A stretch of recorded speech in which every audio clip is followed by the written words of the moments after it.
어떤 손님이 이제 제가 시집을 가게에서도 팔잖아요. 근데 오셔가지고 읽더니 한 말씀을 해주신 말씀이 그 말씀인데요.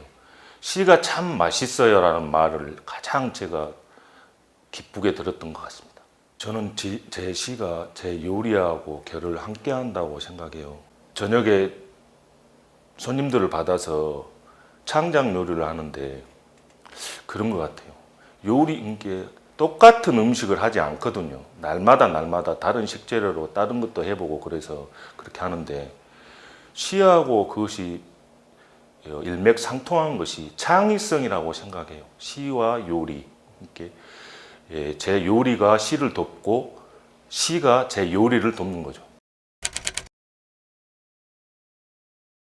제가 한국인 최초 K1 선수 출신이에요. 고등학교 때부터 제가 좀 유명한 싸움꾼이었는데요.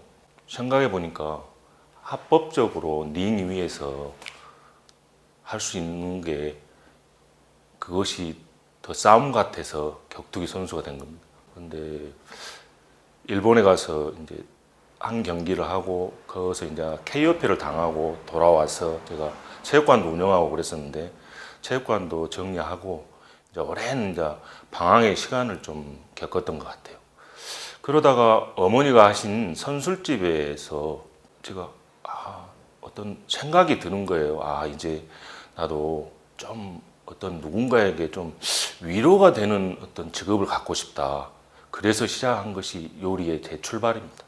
요리를 하다 보니까 식재료에 대해서 조금 지식도 많아지고 그 다음에 또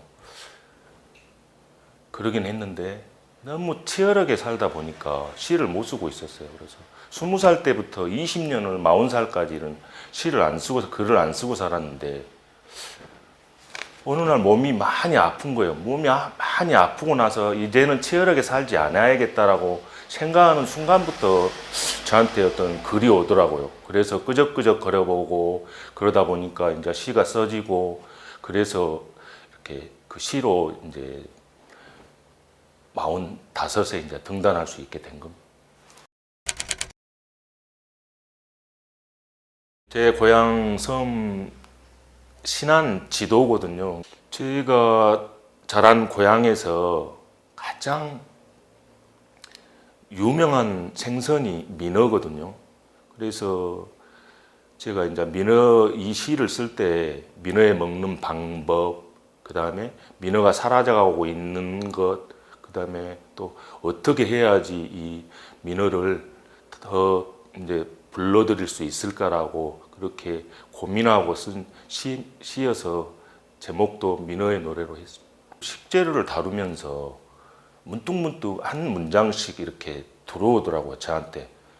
그러면 그때마다 이렇게 메모장을 옆에 두고 메모를 하나를 해요. 단어를 쓰든 문장을 쓰든. 그렇게 해놓으면 이제 저절로 이제 일 마치고 또 어디 돌아다니고 뭐 하면서 저절로 시가 그렇게 오더라고요, 저한테. 그래서 거기에서 제 내면의 회한과 그리움, 그 다음에 뭐 갯벌의 녹진한 향수까지 그런 것들을 제가 식재료로 또 버무리고 뭐한 것처럼 시도 그 사람한테 위안과 위로가 되었으면 좋겠습니다. 원래 중학교 때부터 뭐 국어 시간은 좀 좋아했던 것 같아요. 제가 또 국어 선생님들하고 또 인연도 깊고 국어 선생님들이 유독 저한테 좀 잘해 주셨던 것 같아요. 근데 글을 조금 끄적거리고 그렇게 써보기는 했지만 어떤 시같이 이렇게 써보지는 않았었거든요. 근데 고등학교 1학년 때 이제 제가 만난 선생님인데 박석준 선생님이라고 국어 선생님이셨어요. 그래갖고 어느 날 이제 학교를 가서 이제 수업 시간에 제가 이제 막 해찰하고 떠들고 그랬어요. 그래도 매를 안 드시더라고요. 근데 이제 교단에 서서 가지고 매를 든 적이 없대요. 근데 무언가 신경을 건드리는 말을 제가 했던 것 같아요. 어떤 말을 했는지는 기억이 안 나지만 밀걸레짝이 부러지도록 맞았어요. 선생님한테. 선생님한테 맞았는데 제가 이제 싸움꾼인 시절에 뭐가 무서웠겠어요. 선생님들도 안 무서웠죠. 근데 나를 때린 사람도 있구나 라고 해서 그래서 그 국어 시간만 시간표만 있으면 학교 안 빠지고 잘 다녔고 또 그 덕에 문학적인 어떤 그런 것이 조금 좀 일어났던 것 같아요. 그 고등학교 때부터 유일하게 어떤 초점처럼 느꼈던 선생님이어서 그렇게 계속 인연을 이어오고 또 제가 또 시를 쓴다고 하니까 또 격려도 해주시고 선생님 참 따뜻한 분이십니다.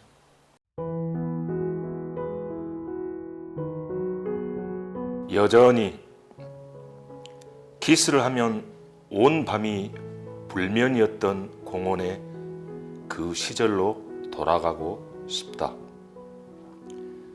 생은 한참이나 저물고 다시는 사랑 않겠다는 너의 맹세를 술로 허무는 저녁. 나는 여전히 내가 그립다. 돌아올 것 같지 않는 세월과 기다릴 것 같지 않는 계절의 끝에서 나는 여전히 내가 그립다. 동이 트기 전에 새벽이 가장 깊고 외로운 노라고 버스 끊긴 터미널 공중전화 박스 안에 얼어붙은 겨울의 벽에 나는 하염없이 부벼댄다. 식은 사랑과 내리는 눈에 파묻힌 기다림 또한 낮은 체온 곁에서 소주병과 뒹굴어도 슬픔은 여전히 나와는 친밀하다. 아픔은 여전히 나와는 오랜 벗이다. 동이 트고 눈이 멈추고 사랑이 저물 때에도 나는 여전히 내가 그립다.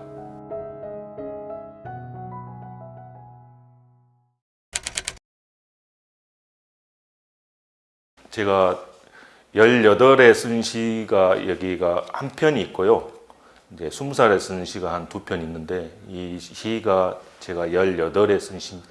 제가 이제 시집을 낼 때 이제 원고를 보냈는데 출판사에서 이제 그날 인쇄가 들어간다 하면서 이제 보내준 것을 보고 이 시가 누락이 된 거예요.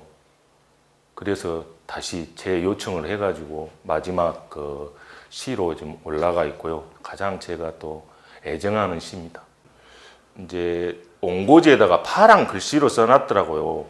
그걸 이제 책갈피에서 이제 발견한 거예요. 근데 대고를 하고 싶은 데가 있었어요. 이게 그 문장인데요. 생은 한참이나 저물고 18에 내가 왜 이렇게 썼지? 이제 그런 생각이 들어서 이것을 지울까 어쩔까 하다가 그것은 또 그 나름대로 또 의미가 있다고 생각해서 그대로 태고 안 하고 이렇게 이 시를 이렇게 발표한 거예요.